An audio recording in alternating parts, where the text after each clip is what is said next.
Hi అండి, అందరికీ నమస్కారం అండి. ఫ్రెండ్స్, మనకి ఇప్పుడిప్పుడే ఉద్యోగులకు సంబంధించిన మరొక ముఖ్యమైన అప్డేట్ అయితే రావడం జరిగిందండి. అదేమిటంటే ఏపీలో ఉద్యోగులకు అదిరిపోయే శుభవార్త.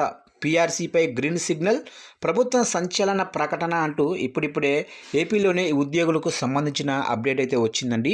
అయితే ఇందుకు సంబంధించిన పూర్తి వివరాలు అయితే మన వీడియోలో తెలుసుకుందామండి. వీడియో మాత్రం ఎక్కడ స్కిప్ చేయకుండా చూడండి ఫ్రెండ్స్, అప్పుడే మనకి పూర్తి సమాచారం అయితే తెలుస్తుంది. ఇంకా ముఖ్యంగా వీడియో నచ్చినట్లయితే లైక్ చేయండి ఫ్రెండ్స్. ఇక లేట్ చేయకుండా టాపిక్లోకి వెళ్ళిపోదాము. ఇక ఏపీఎస్ఆర్టీసీ ఉద్యోగులకు ప్రభుత్వం తీపి కబురు అందించింది. ఉద్యోగులకు చెల్లించాల్సిన పీఆర్సీపై కీలక ప్రకటన చేసింది. 2017 పీఆర్సీ బకాయిల్లో 25% చెల్లింపునకు గ్రీన్ సిగ్నల్ ఇచ్చింది. అలాగే పెండింగుల్లో ఉన్న 120 కోట్లలో 60 కోట్లు మంజూరు చేసేందుకు నిర్ణయం కూడా తీసుకుంది. కాగా సంక్రాంతికి ఏపీఎస్ఆర్టీసీకి బాగా లాభాలు వచ్చాయి. ఆ సందర్భంగా ఆర్టీసీ అధికారులను, ఉద్యోగులను, సిబ్బందిని అప్పటి డీజీపీ ఎండీ ద్వారకా తిరుమలరావు అభినందించారు.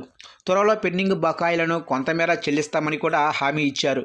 ఈ మేరకు ప్రభుత్వం 25% పీఆర్సీ చెల్లించేందుకు తాజాగా అంగీకరించింది. 2-3 రోజుల్లో వారి ఖాతాల్లో డబ్బులు జమ అయ్యే అవకాశం అయితే ఉంది.